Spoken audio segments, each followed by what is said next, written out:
Hey Tankers, it's Ace back with a long overdue video. Thanks so much for subscribing to my channels and checking out my videos. Really do appreciate it. Anyway, the tanks I'm going to be talking about and showing you guys today are the M48A1 Patton that's been out for the game in a long time, and the M60, which was the gift tank for the Clan Wars event that just finished. A lot of people have been really upset with the way wargaming has gone with the Clan Wars campaigns. I've been reading a lot of posts and I've been getting a lot of grief for playing this tank, which is really dampening, I think, my experiences with the vehicle. More so just the other players. I've been getting a lot of angry people that are just upset with wargaming's decision to make a Tier 10 premium gift tank. And by premium, you don't make extra money in this vehicle. It's not a traditional Tier 10 medium. The only thing that the M60 can do that is premium-like is that you can train your crews in it, but it's not a substantial benefit, I would say, that would merit it being amazing. I mean, maybe you can get a double game in on your M48A1 Patton crew if you have the tank.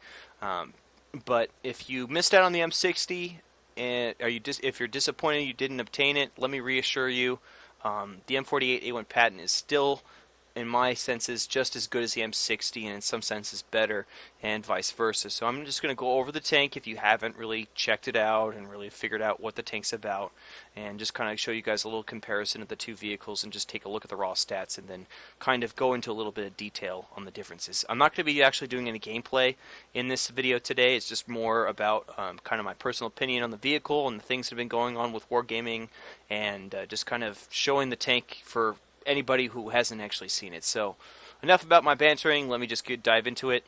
If you look here at the M60 actually does have a higher profile than the M48. It sits a little bit higher.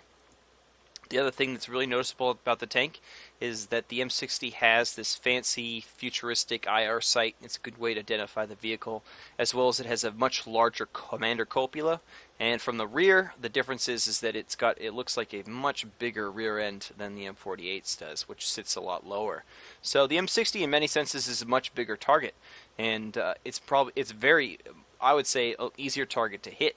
If you are facing this tank frontally, do not hesitate to aim for that big cupola. You'll be able to pen it pretty consistently. So that's my recommendation for it if you're engaging it. But enough about my recommendations and stuff. Let's go ahead and just jump in and take a look at the stats here. Got my comparisons already set for you guys. So first things first, here's the two guns. As you can see, they're both 105 millimeters. They're pretty much the identical gun.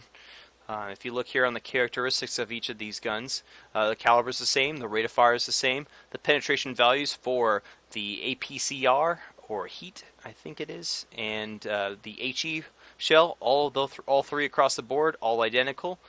Damages, all identical. The only differences you're going to start to see is here in the accuracy section.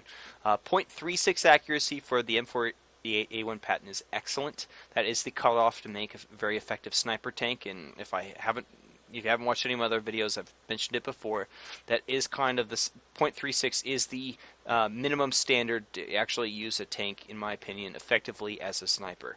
A lot of people agree with me. That seems to be the number that floats around as the mark of a good sniper tank is 0.36. Anything above that is just gravy, but as long as you have that 0.36 accuracy, you're good. When we look at the M60 has 0.35 accuracy. Now, if you're all freaked out and saying that the M60, because you didn't obtain it, it's not fair, that it's better, let me put it in perspective on the difference in these stats. 0.35 meters compared to 0.36 meters is only 1/100th better than the M60, than the M48A1's Patton's guns accuracy. That's really so minute that it is nothing. It's just a number. Don't freak out about thinking that the M60 is overpowered in this category or better than the M48A1 Patton if you didn't obtain it. It's a complete wash. I have seen no difference in terms of performance based off of the gun's accuracy, and it's no big deal. But where there is a substantial difference, and this is going to get into where the M60 is a little bit more specialized in some areas than the M48A1 Patton is the aim time. The Patton has a 2-second aim time, which the M48, We're just going to go by these designations. But the M48 has a 2-second aim time. That's respectable. It's really a good, quick, accurate speed. It's excellent. And then when you go over here and you look at the M60 at 1.8, that's really good. Now, if at distances, if maybe that could make a difference. It's not substantial, but nonetheless, it is a little bit of a difference there. So based off of these numbers you can see here, what you can calculate is maybe that the M60 is a slightly better, very slightly better tank to use for sniping.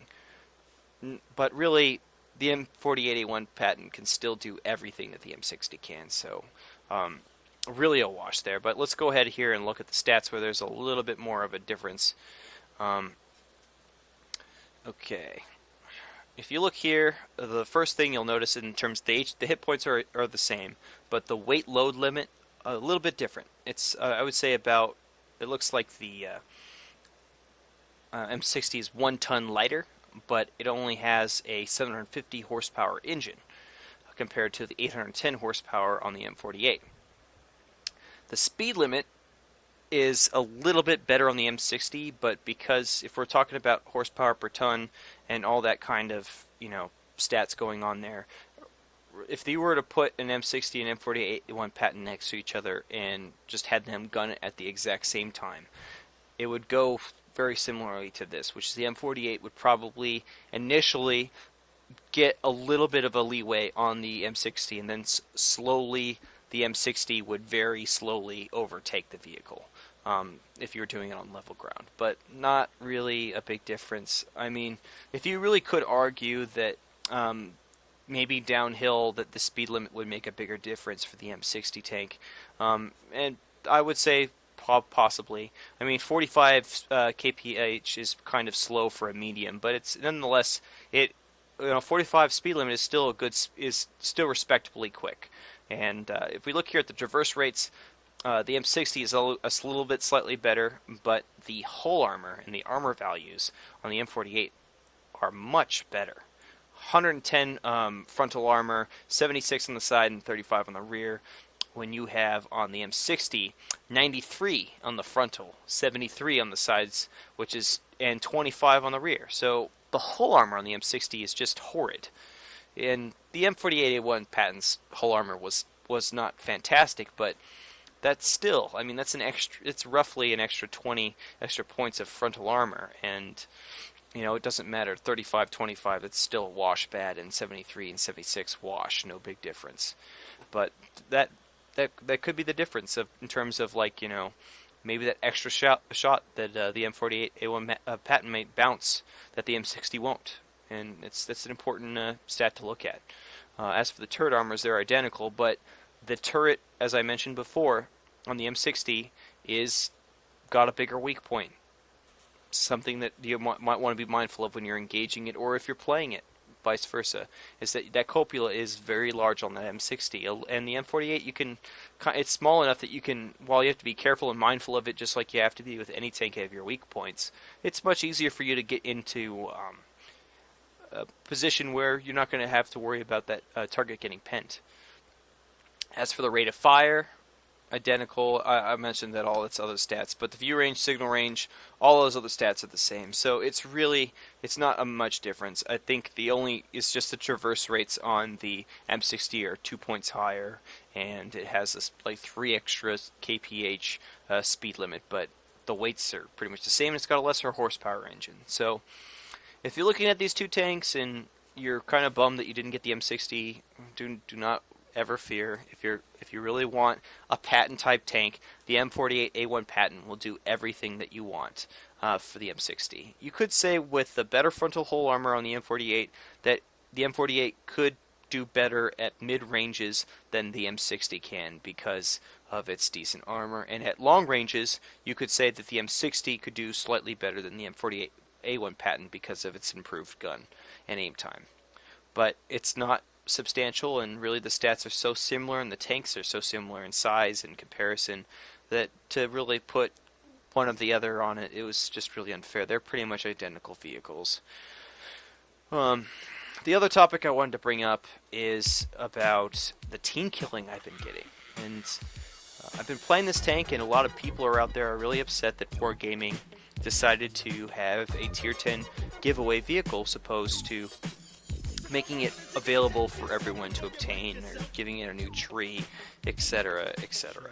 Now, what I have to say to these kind of people, with being as respectful as I can be, is that don't go around team killing, and don't go around trash talking the players that own this vehicle. You know, I've been called everything from an elitist to you know, a cheater to you name it. I've received so many insults for playing this tank, and it's really unfair.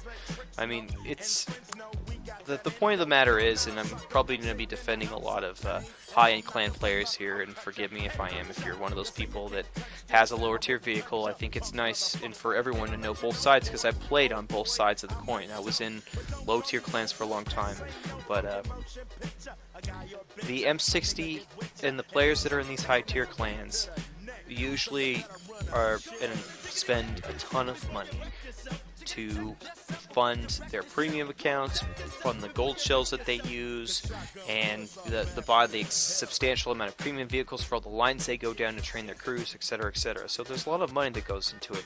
Not to mention also that all these clans that have succeeded in clan wars that are doing well have gone through a painstaking process of recruiting the right players that work together. It's not always about who's got the best stats. It's about who complements each other and plays well as a team.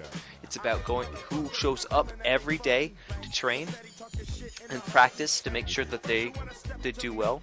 And there's a lot of commitment in terms of time and financial effort that's put into it.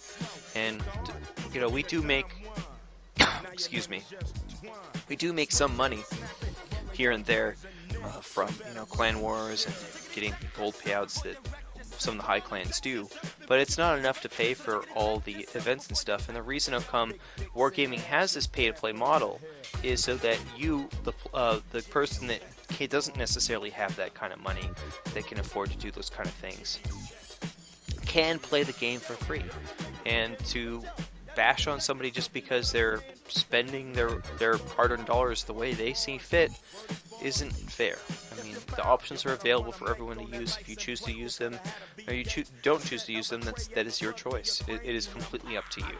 And if you're really upset about how the M60 is, and I get it, I mean, Clan Wars is a very difficult to get started and get involved in. It's very difficult, and it can be frustrating. It can be disillusioning, and I get all that, because as a clan that's you know, got a mixture of friends that's just there to have fun, as I was in a lot of my old clans. I mean, it takes so much commitment on the player to show up. It almost feels somewhat like work for you to consistently, you know, succeed.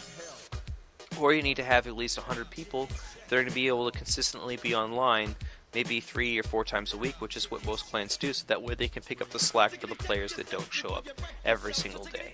So, you know, it takes a lot of practice, a lot of organization, a lot of patience, and a lot of effort. And if you're not willing to put that in, then you know, you're going to just continually complain. And I just think that start focusing your efforts.